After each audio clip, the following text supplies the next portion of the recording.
You're wrapped up. I'm always. Okay. And now the headphone goes nuts. I'm okay. Okay, so I don't need to. No, you do not. All right. Welcome to Lynn Cullen Live, talk radio without the static.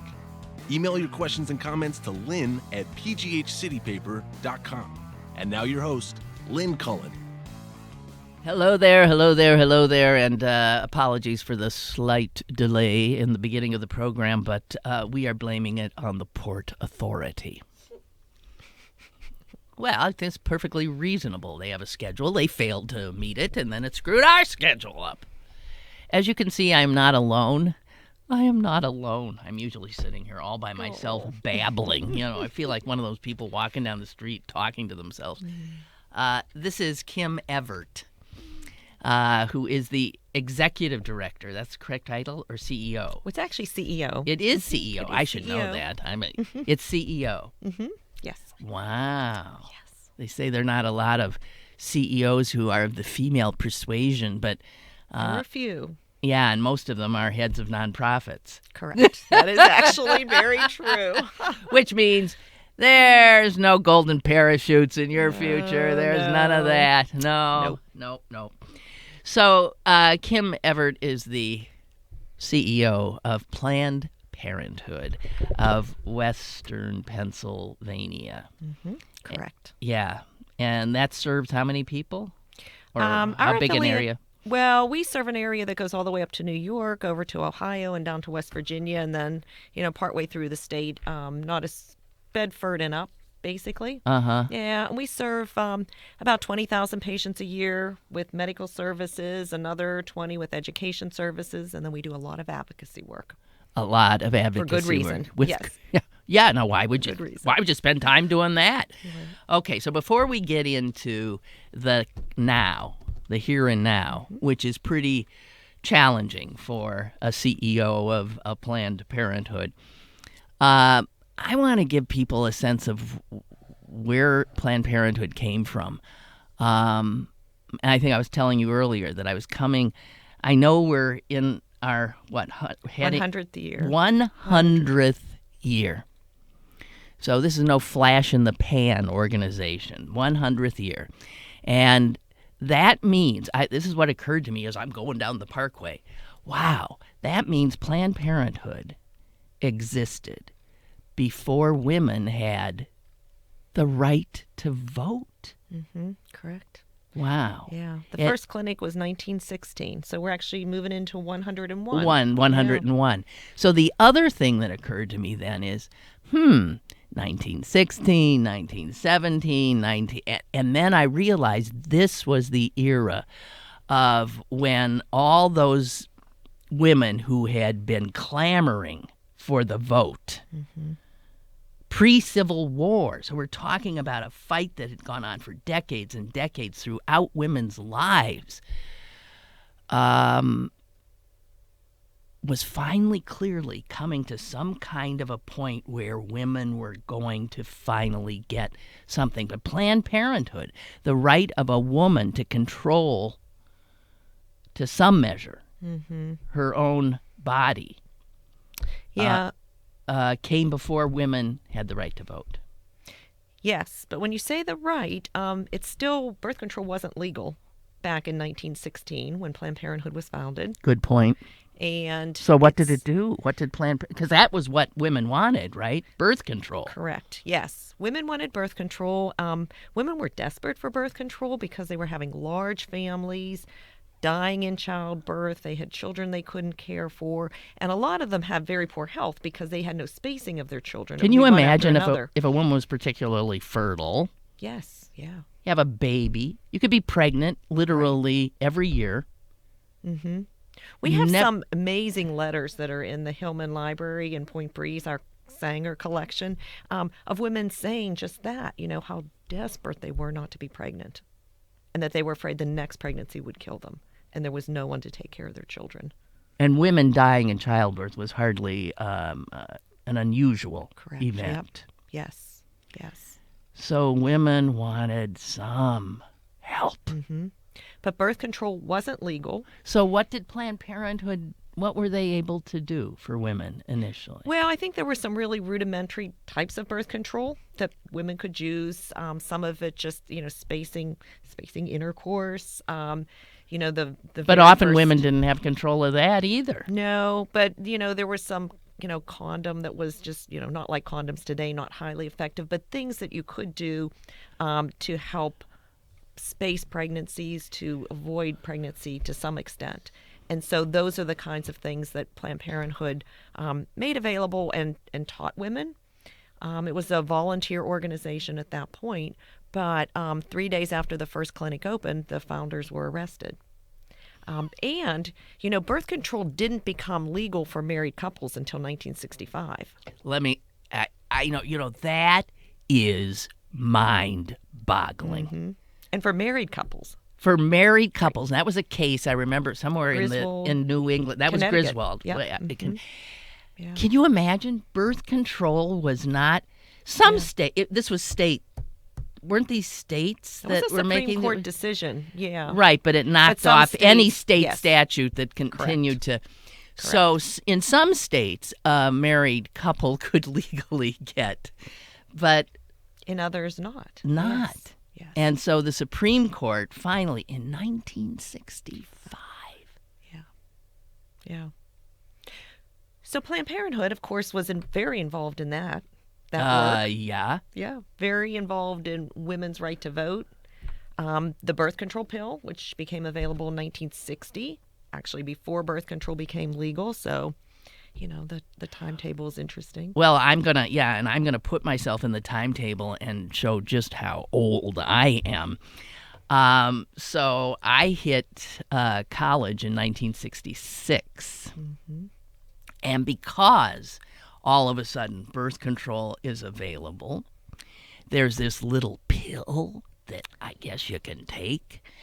And that didn't take off immediately outside of married couples because a single woman couldn't access the pill. Correct. Right? Mm-hmm. And we talk about the 60s as being this crazy time of unbelievable social chaos and political chaos. Well, where do you think the sexual revolution came from? It came from the ability of unmarried women to be able to have sex and be protected from pregnancy. So I remember I was on the pill, bang, 66. But it took some doing because doctors wouldn't give it. Right. I don't remember how I got it. Maybe Planned Parenthood. Yes. Exactly. Maybe Planned Probably was Parenthood. Planned Parenthood. And you know what? Yeah. I mean, back then, a woman couldn't even have her own bank account in a lot of. You couldn't have you couldn't have your name on a mortgage. You couldn't have a credit card.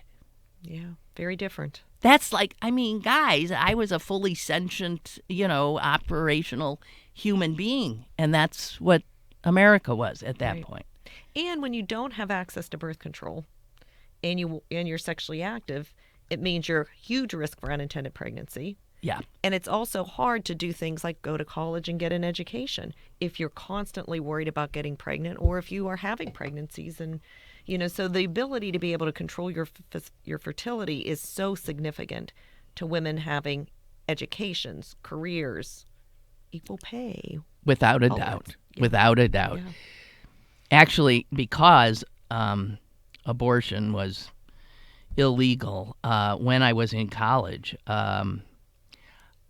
I went through with my friends many horrific I bet. unplanned pregnancies and then seeking out illegal abortions, some of which went okay, some of which did not go so great. Right. Thank God none of them died, but those were frightening, true back alley, clandestine kinds of events. But many women did die.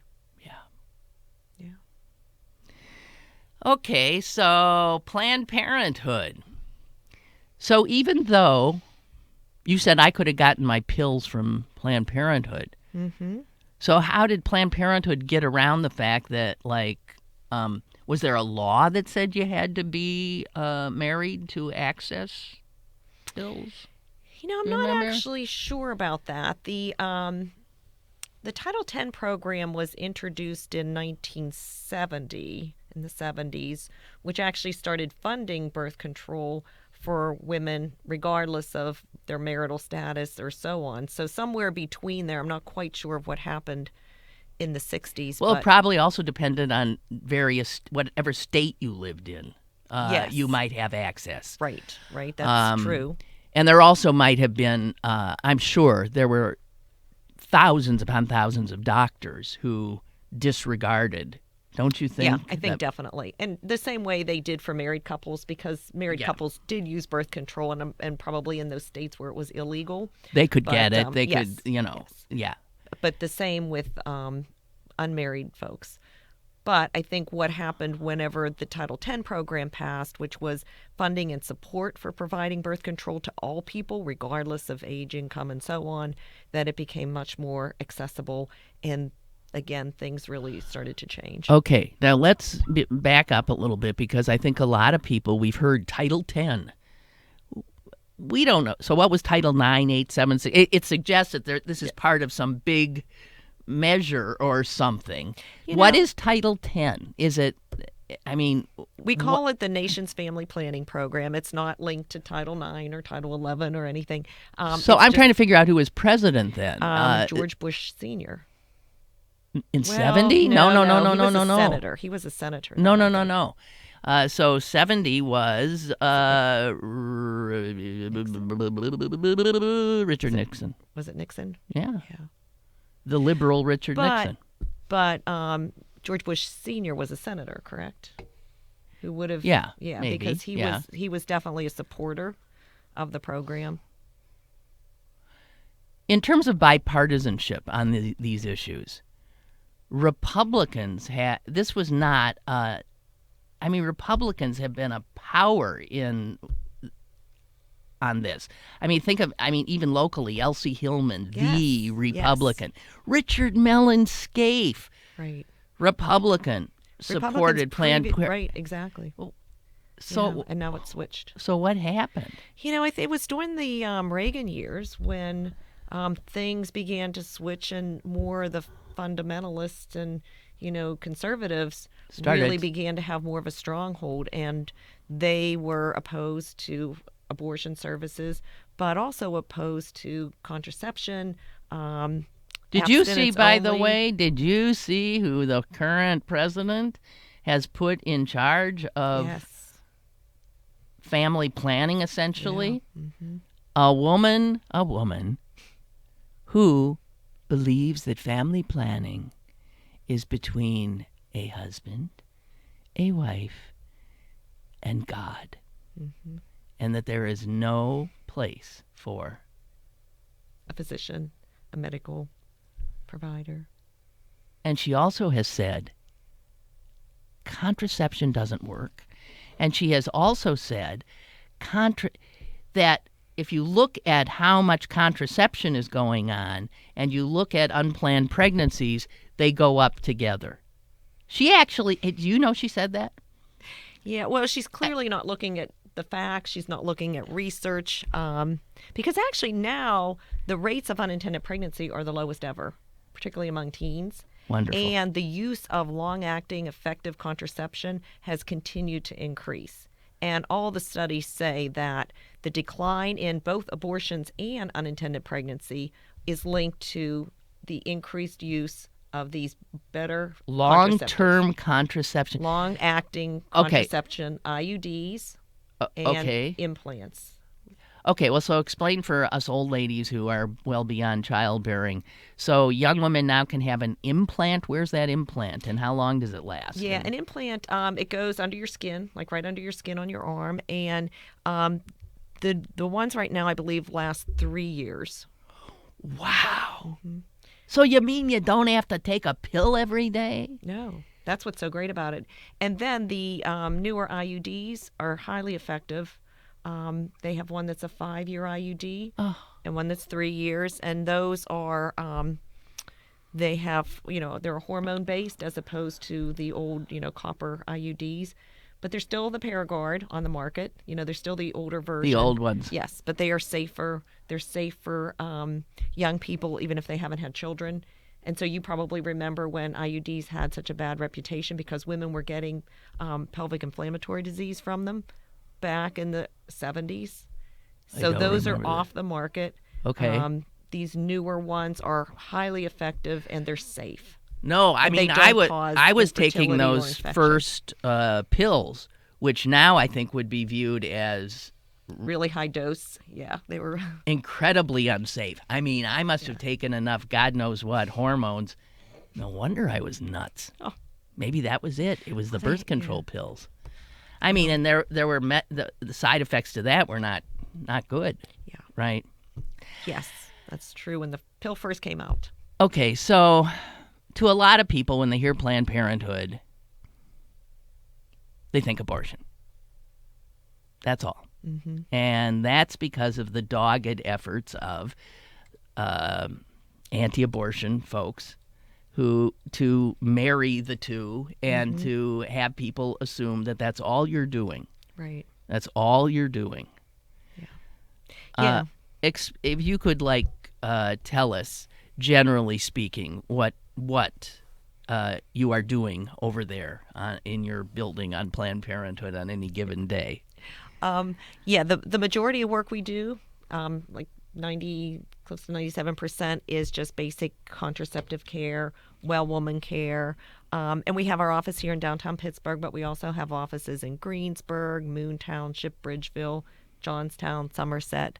And the services we provide are the same things you'd see in You'd your go to gynecology. your doctor. Yeah, your gynecologist. So, I mean, do you think a lot of women that you are their doctor? Because I know a lot of women who say, well, I really don't I just go to my gynecologist once a year, and that's my checkup because they check enough things. Oh, yeah. So For a lot of women, we're their primary care doctor. you are. Yep. For others, we're the reproductive health care specialist. But for a lot of people, we're we're where they go for their total care. And we do more than just the pelvic exam. We do screening for things like diabetes. We check your blood pressure. So there is, basic screening services. Right. And we also do a lot of STD testing and treatment because sexually transmitted diseases continue to be on the increase, which is a huge problem, especially for young people. Well, how do you get rid of them? Condoms are the only way you get rid of them, right? Right. Yes. But you see, use if a young condoms. woman's got an implant, she knows she's not getting pregnant. So that's part of the education. So yes, she still at has to risk. demand that her Yes, partner absolutely have a condom. right. Not necessarily for birth control, but for Disease protection. Yeah, it's really important, and it's also important that people do get checked if they are having unprotected intercourse for sexually transmitted infections, that they get checked from time to time, and that they identify their partners if they're positive. I mean, it is a whole process, but education is a big piece of that because, as you said, some women have methods that are highly effective, but they Yeah. don't protect against sexually transmitted infections. So does the research show that what we hear again from the anti-abortion people is that if you were to allow this kind of education at the high school level, all you're doing is telling these kids how to have sex and not get pregnant. There'll be no consequence. Do studies prove that education creates it makes people sexually active, or that where are the facts in all of this? Yeah. The studies have shown that education does not make people sexually active. People do not do what they're not inclined to do.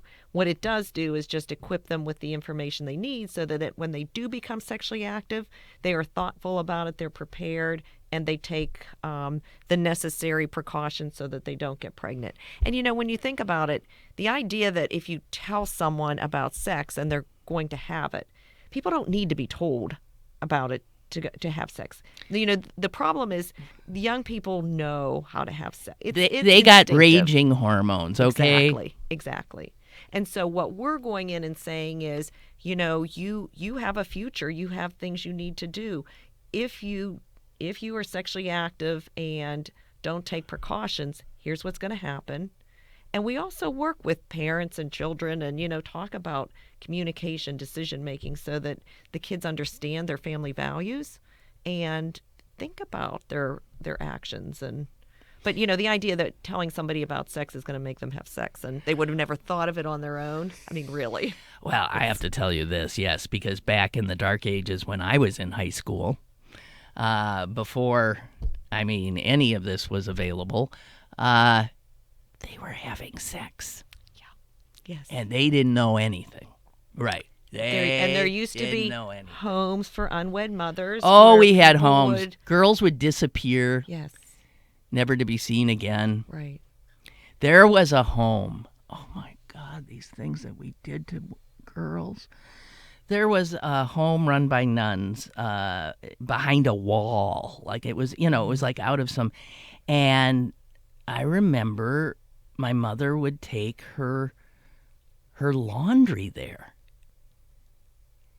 Oh. This is in Green Bay, Wisconsin. So there were pregnant girls behind those walls that I guess were forced to Do people's laundry. Or did a laundry service. They worked. They worked. Oh, Yeah. you bet they worked. Yeah. So isn't it way better that you take these young people, and we know they have a lot of misinformation. They even do now because you hear things, you do this and you won't get pregnant. That you talk to them, that you educate them so that they don't end up with an unintended pregnancy, with a sexually transmitted infection, with HIV. You don't know. So it's so much better to talk with them from an early age. And you don't start when they're 16. You start when they're little. And ideally it's the parents having these conversations. Yeah. But even in schools, if that's where it needs to be, having open, honest conversations about, this is your body and, how to respect it and how to take care of yourself throughout your life. So you're there if somebody still screws up and unintentionally Yes. gets pregnant. If your other, that abortion part of Planned Parenthood should be going down, down, down if the education part is... If the education part and the access to birth control was continuing to increase. But what it's you see, not. Right, we continue to fight public policies, political attacks that, focus on abstinence-only education, that try to defund organizations like Planned Parenthood, that serve a population that doesn't have as much access to these services. And so what do you end up with? What you saw in Texas and Wisconsin, actually, when they took away funding, you saw rates of unintended pregnancy increase. Sure. Sexually Transmitted infections increase. Duh. Indiana, there was a huge outbreak of HIV when Planned Parenthood was defunded. And so you're not helping people, you're actually putting people back in time, making the situation worse and making the rates of abortion increase. That's the part I don't get. So the same people are outside your office picketing every day, practically, are against contraception, too. Mm-hmm. And look at our politicians. How many politicians do you hear say, I don't support abortion, but I am going to do everything I can to make sure that everybody has access to birth control who needs it, either through their insurance, and we saw what just happened with the Affordable Care Act, but through insurance or through a program because this is important for people, for their economic well-being, for the well-being of our public health, of our community, and so on. That you don't see it, rarely see it. Because there's a few, but not many. Because there's consequences to saying such radical things, huh? And there's, religious preferences that, some religions still do not support contraception. Did you know that? I'm sure you did. Oh, yeah, I did. Yeah, I do. And that is it's unconscionable. It's just unconscionable. So you have a lot of this being driven by religious beliefs. I mean, the religious belief informing public policy. Yes. Yes. That doesn't seem kosher in the United States of America that supposedly has this sort of bright line between religion and government. Well, and we know that science doesn't drive a lot of decisions or a lot of issues right now. I think it's rampant. It's, we have research, we have facts, we have science, but ideology seems to be what is driving so many of these issues, including birth control, access to contraception. So religion can be the force that pushes back against access to contraception, access to education, access to abortion. But something else does too that is often the biggie that nobody likes to talk about. And that is, frankly, misogyny or the need to control women. Yes. Don't you think? I think that definitely exists. I've had a number of comments to me about things, calling me names, telling me I should be at home. Real women are at home having babies. They're not working. Yes. So you get phone calls at your job. I have gotten phone calls calling me lesbian, dyke, all kinds of, derogatory names they think are derogatory. I just say, yeah. So what? Maybe so I what am. about Yeah. it? So Yes. what if I am? Yes. I'm not, but what if I am? Yes. Jeez. Yeah. Okay, so back to Title 10. It just occurred to me. Would that pass the Congress today? Well, considering that the Congress wants to eliminate Title 10, I would say no. I don't know. That's we were defunded by the House in the Trump Care in the Trump Care. Yeah, Yes. You were defunded by the House. Yes. And that goes now to the Senate. But, and what's your sense? The Senate will save you again or not? Well, we are hoping that the Senate will save us. We're hoping that the Senate will look at things like, all these people on Medicaid who are going to lose their benefits. And what does that mean to our health systems? What does that mean? So they get at you by going after Medicaid. Medicaid is... Explain that. Why does Medicaid, anything that takes people off Medicaid, why does that impact Planned Parenthood? Well, it does impact Planned Parenthood, but it also, I think, a lot of states have expanded Medicaid and brought health insurance to so many more people. Under Obamacare. Right. And I think a lot of the senators are looking at this and looking at what their constituents are saying, and so they are concerned about taking these benefits away from their constituents. So not so much concerned about Planned Parenthood, but, in this package, there are things that will be incredibly detrimental to women. This is the worst bill in a generation for women. Well, as you were, on so many levels, it just does throw a few out. It takes away the protected health benefits for women that ensure that you get maternity care. It takes away, makes it more difficult to get affordable birth control. Right now, you can get a method of birth control as part of the Obamacare. And you can for free. And you can. It takes away all these kinds of protections for people. Pre-existing condition. Some people are questioning whether sexual assault is going to be a pre-existing condition. What does that mean? And women use, and then there's also the rating, how they rate the plans, the cost. Yeah. That it discriminates against women because they are basically more expensive because we have babies and we use hospitalization for that. And so there's all kinds of things that where women will end up paying more for insurance. Right, that they will be rated more expensive than men because of that. So there's all kinds of things in there that just make this bad for women and certainly, do not move women forward. They hurt women. It hurts women. Without a doubt. Yeah. I look at a map of America now and I see that there are states, huge states with millions of women in it that have one place where you could have an abortion. Is that true? Yes, a lot of states are like that. Yeah. Well, here's what I don't get, Kim. if the Supreme Court said that women have a right to terminate a pregnancy, and yet women cannot access that right. They can't.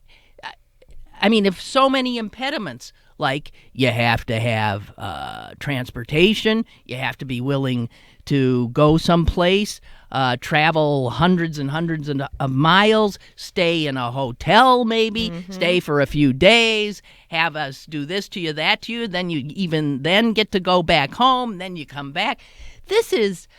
How is that I don't understand why that has not become a case that the Supreme Court says, hey, yeah, if you have a right, you got a right. I mean, well, it does actually link to the Supreme Court case last year, where they said that you cannot impose undue burden on women. Yeah, but the definition of undue burden. Yes, but looking at admitting privileges, all these things are the reasons why it's so hard to provide abortion services. In Pennsylvania, we have ambulatory surgical facility regulations.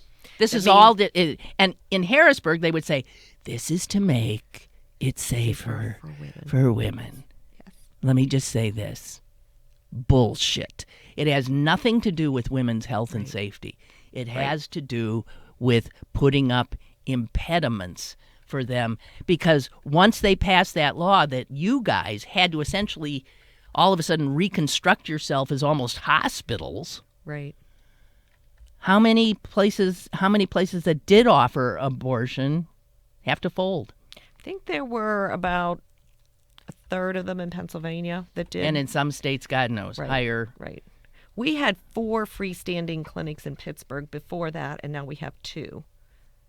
And then 2 of our hospitals provide services for people later in their pregnancies. But it did significantly decrease access in Pennsylvania. So if somebody in Pittsburgh gets pregnant now and wants to terminate that pregnancy, what choices do they have? I mean, can they go to their own gynecologist and get an abortion? No, What? You can't. No. Why?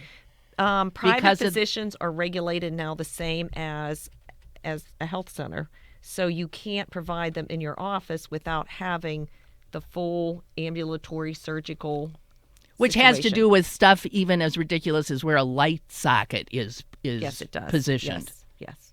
What are some other crazy things? I mean, there's all kinds, the type of flooring you have, the size of your rooms, and the idea is that this is surgery, but this is not certain. This is wait a a simple minute. procedure. I go into places and have what I guess could be considered surgery in a doctor's office, a dentist office. Yes, they don't have to do any of this surgeon.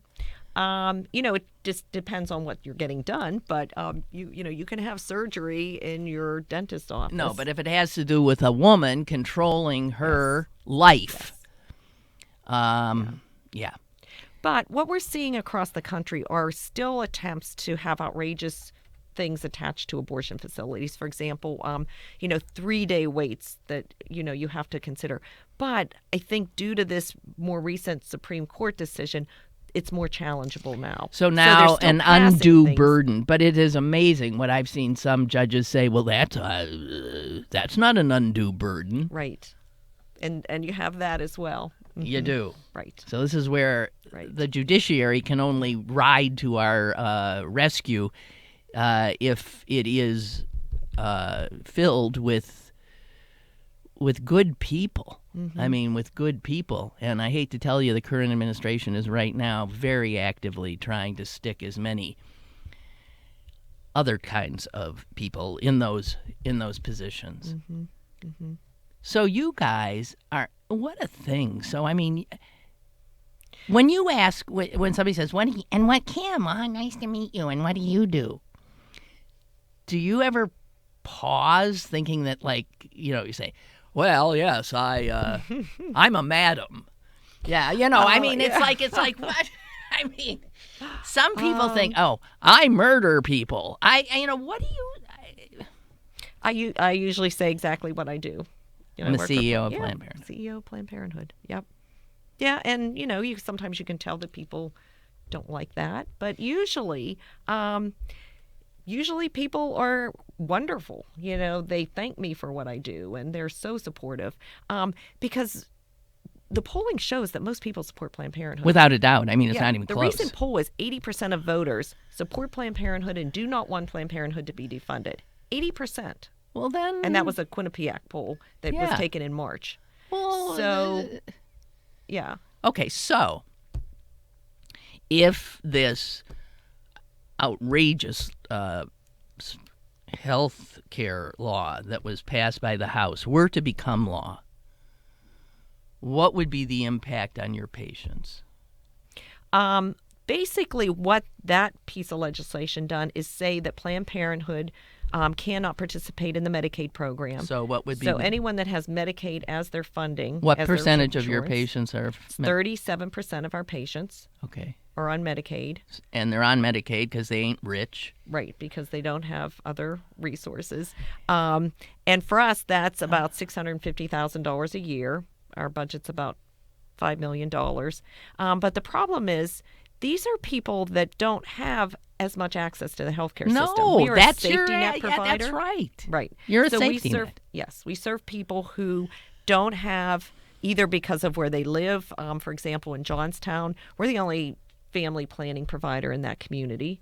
So we serve a population that doesn't have access because of where they live or because of the market. A lot of private physicians don't take Medicaid insurance. It pays less. That's right. Yeah, so some don't, So for our patients, and in addition to those folks that have Medicaid, we have For your patients, it could be a death sentence. It could be, yeah. Yeah. Mm-hmm. Because most of what we do is the screening and the... Right, and that's what Medicaid covers. Due to the Hyde Amendment that was passed years ago, it's illegal to use federal money for abortion. So no taxpayer dollars are going into Planned Parenthood. Right. So when they go after Planned Parenthood, they're going after access to regular, preventive, and prophylactic care. Exactly. Pap smears and breast exams, basic care. Now, some states have opted to cover abortion with state funds. States like West Virginia, New Jersey, New York, California, of course, Oregon. West Virginia covers Medicaid, yes. Maybe covers because abortion they with their have Medicaid. so much unintended pregnancy? What? Well, it's my not. It's as understanding red a is state as you can a get. public health concern. It's a public health concern, right? But Pennsylvania does not. Ohio does not. No. So what's going on in Harrisburg right now that we need to pay attention to? What are our wonderful reps in Harrisburg doing that will target you? There's actually two bills that involve Planned Parenthood. One is Senate Bill 300 that seeks to defund Planned Parenthood. And that would mean that we couldn't participate again in any Medicaid or any money that came through to family planning. And the other is SB 3, a Senate bill that actually bans abortion at 20 weeks. Which, some people will hear that and say... How can you do that when the Supreme Court thing was upheld? Oh, when they upheld Roe v. Wade, and they set 20... They said 24 weeks. 24 weeks. 24 weeks. So then how does the state then say, no, 20? Well, it's a way to challenge. But the other thing about that is, though, it's a particularly cruel piece of legislation because there are only a couple hundred abortions done over 20 weeks. And they're done because? Fetal anomalies, health of the mother. You don't do an abortion at 20 weeks unless something has happened that is frightening. Those are abortions that are fraught, tragic. Very tragic. And they go after people who are in that situation. Unbelievable. And you usually don't know that you have a fetal anomaly until you're at or a little bit over 20 weeks because of when they do that testing. Yeah. And so you're looking then at a situation, if you think you could have a problem, do you have an abortion before you know it in case? Or, what do you do? Wow. It is really tragic. And that, is such a great example of a decision that needs to be between the woman, her partner, and a physician. Not the politicians. It's beyond Not belief. the people on the street protesting. Yeah, it is. I think that is particularly cruel for women. And, we have had a number of lobby visits. We've had physicians go and talk to these legislators. We've taken women who've been in those situations who are willing to tell their stories. But it still falls on deaf ears. Yeah. That's Yeah. amazing. And I mean, at least the guys in Harrisburg apparently listened and then, appeared to listen but didn't hear. And with this Trump care bill, they did that without any hearing at which any doctor yes. could testify. Right. What can people do? Well, the other thing I wanted to mention, I mentioned the Title X program, which is the nation's family planning program, and that gives us money that helps us provide services to people who fall through the cracks, who don't have insurance for some reason, who are young and maybe can't use their parents' insurance. And that is in jeopardy when Congress begins its budget work for 2018. That, because it's a standing piece of legislation and bill program, they can't defund it through the reconciliation process that we just went through or this ACA. It has to be done through the budget. And so that's on the table next. And so that piece accounts for about 25% of our budget. And we have a large number of people who, use that funding as well for their care. And so what people can do is call their legislator, visit their legislator, Seriously. write letters to their legislator. Yeah, I think the number one thing is to let them know that you don't want Planned Parenthood defunded. Let them know how you feel about the Health Care Act. Even if you have a legislator that is not supportive, that's very conservative, they're getting worn down by the constant emails and calls. And, we've seen some of the town hall meetings that people have had. So if they feel like they could lose their seat or that they're going to have constituents so angry with them that they're not going to be able to run again or, whatever it is, that's what we need to do. Because they need to go to their House Speaker and say, don't do this. Is there Don't make me vote. If they go to Planned Parenthood's website, are there things Yes. on that are Yes, going to you can help? sign up for our action alerts. And so we email all the time telling you what to do. We help you get in touch with your legislator. We facilitate that process. And we've had people do things like, host house parties for us so that we can go and talk about the situation, spread the word. And some are fundraisers, some are just, friend raisers and educational. But either way, that's really helpful. We have lots of rallies, and if you sign up to volunteer, you'll get information about all the different community events that are going on and ways that you can get engaged, because there's always some kind of a protest or There's public always event. something happening. Yeah, I have to yeah. tell you, the staff, your staff, the people there are just mind-blowing. They're mind-blowing. dedicated. They are dedicated. They're smart as can be. I've just been blown away by getting to know some of them. Yeah, and you probably haven't met a lot of our medical staff, but No. they are such a compassionate group of people. Non-judgmental, very caring. They are there truly for the mission. And as you know, with a nonprofit, you're usually not in it No, for the money. you're not in it for the money. So these people could, with their smarts and capabilities, Do many other things. could be doing stuff and making, God knows, 5, 6, 7, 8 times the amount of money. I also think they're courageous. Does take a bit of that, yeah. Yeah. Yes, yeah. Because it's not as though we are not aware that some people that do work at and or provide abortions, the doctors, have been assassinated. Yeah. You got good security? We do have good security, but we're not. We're very well aware of the risks that are involved, and but it's an important mission. People need health care, and at the end of the day, what we're saying is we want people to have access to birth control, STD testing and treatment. That's what's so frustrating. That is Why, it's an basically- outrage. Right. and that You should want be at people to have risk. access to birth control and not get sexually transmitted diseases? Right. And to be educated, to just get information they need to make healthy decisions for themselves. The educational component is probably the most important thing, and I know you've got programs going where you have I'm blanking on the name, the program that allows young people to ask other young people. It's our peer education program, and we operate that in 6 different schools, be 7. And yes, we train young people to be educators of other youth. And so they're the experts in their school. They have a lot of good information that they can share, and they themselves go through a training program. Some of them start when they're in 6th or 7th grade, and we work with them through high school, and we use programs that are effective, that have been tested and researched, effective in preventing unintended pregnancy.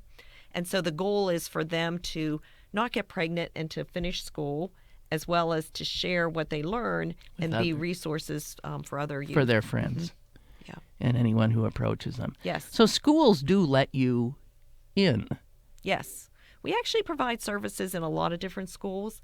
It's very individual. It depends on their particular situation, but we do a lot. Some are I mean, I'd be long-standing surprised programs. that public school districts wouldn't be nervous like, legislators about having a relationship with Planned Parenthood. But Well, we do have permission slips. The youth that participate in the peer ed program all sign permission slips, so their parents know they're involved. But it's basic health information. A lot of times we're assisting with a health curriculum, or we're providing something like we call it life skills, which are, basic things around how do you say no, peer pressure, negative peer pressure, dealing with communication, that kind of thing.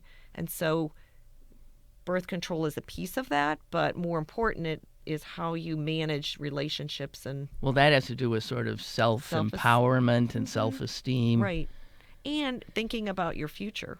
If you really do want to have a future, getting pregnant when you're 16 makes it a lot harder. It's not a good idea. No. So we talk about things like that. We also have a new thing. It's a texting app. It's called IOTUS, that you can text a question That's the one I to was our thinking of. education staff, and the education staff or a peer helper will review the question and respond within 24 hours. And so we had some really, tech-savvy people develop apps for both Apple and Android, so that regardless of what phone our staff have, they have a system of, looking at all the questions that come in, looking at responses that are prepared by the peer helpers, and making sure everything And how is do good. the kids know that's available? How do people know that's available? Well, we do publicize it. We have some bus ads right now. We go to different organizations and pass out cards. We pass them out in schools. So it's just a lot of social media, of course. And what does that stand for? It's okay to ask someone. IOTA. IOTUS. IOTAS. It's Okay to ask someone. Yes. So those questions that, you don't know who to ask or you're embarrassed to ask. Right. A friend of mine. Yes, exactly. And a lot of times it's relationship questions. It is. I have this boy I like, or this girl, whatever, and this happened, and I don't know what it means, or what do I do, or I don't want to do this, and how do I say no? That kind of stuff. It's important stuff, but it's anonymous. We do have a way if there's something that's what we call a red light situation. We feel like there's a real problem, that we can figure out who it is, but it's normally anonymous unless it's a critical emergency type Like thing. life and death kind of thing. Yeah, something where we suspect it's abuse, or suicide, something like that. Wow. Oh, this evil Planned Parenthood.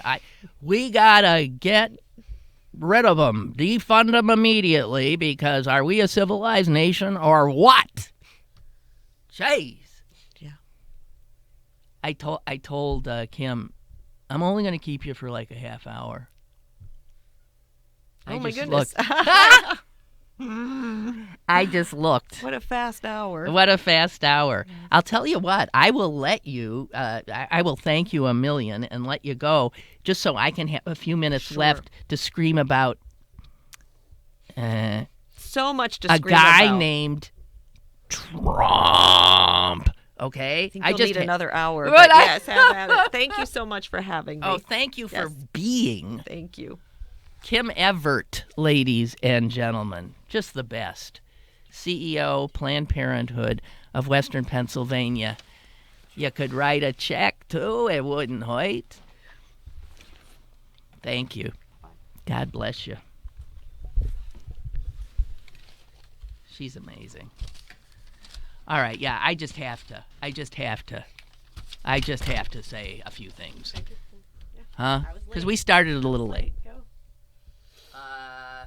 I just want to see, did anybody... Frankly, I want to hear it. Yeah, no, it's good stuff. Good stuff. Barbara says, thank you, Lynn, and your guest. Right.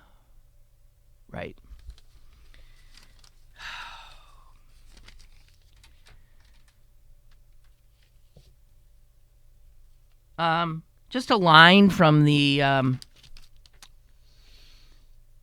column of the new guy at the New York Times who decamped from the Wall Street Journal, who liberals are canceling their subscriptions about, which is throwing out the baby with the bathwater, guys. I just want to say this 2 sentences. With Trump, Brett Stevens, right?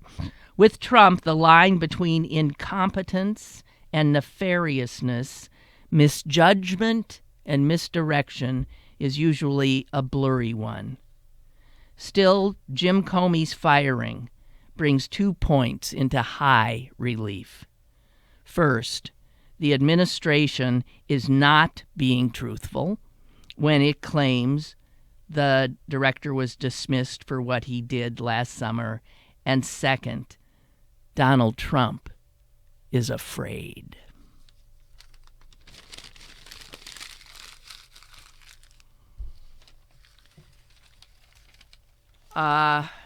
You can't make it up. The most extraordinary thing to me yesterday was that Trump, who has not said boo about what he has done, anytime you would do something unprecedented, and this is unprecedented, yes, FBI directors have been dismissed before, but only for cause. In other words, for a violation, right? This guy was at will. He was just tossed because he was getting, and we all know it, a little too close. Turns out he was fired just days after asking for more resources, more prosecutors, more investigators to accelerate the FBI's investigation into Russia's interference and the potential of the Trump administration's collusion with Russia. So he fires the FBI guy. His press secretary is hiding in the bushes. Did you see that thing? There, Much to do. It's very funny. But there was a correction that came out from, I think, the New York Times, somebody who had said, and Sean Spicer was hiding in the bushes. The correction now says he was not. The correction was he was not hiding. He was, I forget, they insisted he change the word hiding to, what? He was, I don't know, hanging around in the bushes, whatever. You can't make it up. So, to me, we've been told this guy's savvy, Trump, right? We've also been told that he's, a great deal maker, that he understands optics and reality TV, right? That he gets how to do media. Well, then please explain to me why, after firing the guy who is investigating some of your closest pals for their activities with the Russians, who we know attempted to mess with our election process and who we know wanted you in the White House. How, less than 24 hours after you fire that guy, do you welcome with open arms into the Oval Office the Russian foreign minister and the Russian ambassador, who, in fact, that's the guy whose calls and contacts with Flynn got Flynn out, whose calls and contacts with our Attorney General, Jefferson Beauregard Sessions, had him recuse himself from any dealings with this Russia investigation, which, of course, further begs the question how the heck he was involved in getting rid of Comey if he wasn't. It is mind-blowing. I have said before, you never see Trump smiling. Have you seen the picture of him with these two Russians? He is grinning. A full ear-to-ear grin. His body language relaxed. He's with pals. He's with people he knows. Now, the pictures I'm referencing, of course, are pictures that were taken by the Russian news agency TASS.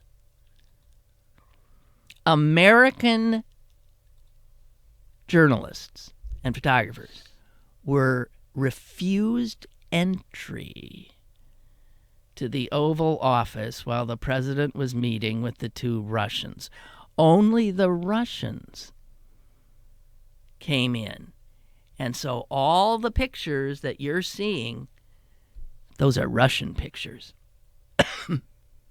How does a president under investigation for this just fires his FBI secretary who's getting probably too close, and then the first thing he does is turn around and invite these two huge Russian characters in, and he looks so happy, so comfortable, you could die? This is smart. This is smart. I bet the Republicans, who are trying desperately to not take him on, their heads must have exploded when they saw these pictures and understood that American reporters were kept out, Russians allowed in. And then, right after he met with the two Russians, he has another meeting. This time he lets the Americans come in. And you know who he's meeting with? Again, unbelievable. The Toad. The Toad. Formerly known as Henry Kissinger. Henry Kissinger, ladies and gentlemen. Late of the Nixon administration. While Trump is being called Nixonian, while comparisons are being made to the Saturday Night Massacre, he then meets within 24 hours with these two Russians, keeping Americans out, and then he has Henry Kissinger, which can only, of course, make people think Nixon. It's beyond belief. It's beyond belief. We're in deep, deep trouble here. The New York Times wrote an open letter to this Rod Rosenstein or Stein. I keep hearing it pronounced every which way. He's the guy who wrote the memo. He's the guy who just a few weeks ago we were seeing at his confirmation hearings never say a bad word about FBI Director Comey. He's the guy who wrote the memo that the White House says is what made Trump say, okay, he's got to go. Rosenstein has apparently complained bitterly already 2 weeks into his tenure that someone said he threatened to quit. I don't know why threatened to quit is what he did. He should have quit immediately if he is the man of honor that he says he was. If he's a man of honor that people thought he was, he wouldn't have written the memo in the first place. Open letter to the Deputy Attorney General. You must know that in ordering you to write that memo, Mr. Trump exploited the integrity you have earned over nearly 3 decades in public service. Trump spending down your credibility as selfishly as he has spent other people's money throughout his business career. But in any case, that memo is yours. And that has compromised your ability to now oversee any investigation into Russian meddling. You have one choice, that's it, appoint a special counsel. They go on to say, few public servants have found themselves with a choice as weighty as yours between following their conscience and obeying a leader, a president, trying to evade scrutiny. Elliot Richardson did. William Ruckelshaus did. And they behaved nobly. You can add your name to that short, heroic list. Yep, it might cost you your new job, but it would save your honor. And so much more besides. If you have to be told to do it, it's already, your honor has been besmirched. So here's a guy who almost everybody voted to go through because he had a career like Comey in which he was seen as a truly honorable man. I don't understand why anyone in their right mind would choose to join up with Donald Trump. Because look at the bodies already piling up behind him of people who came in respected and who are now like trash. You're thrown out or your reputation is destroyed. And Rod Rosenstein, whatever, is just the latest. I'm hoping a profile in semi-courage will be coming from this man.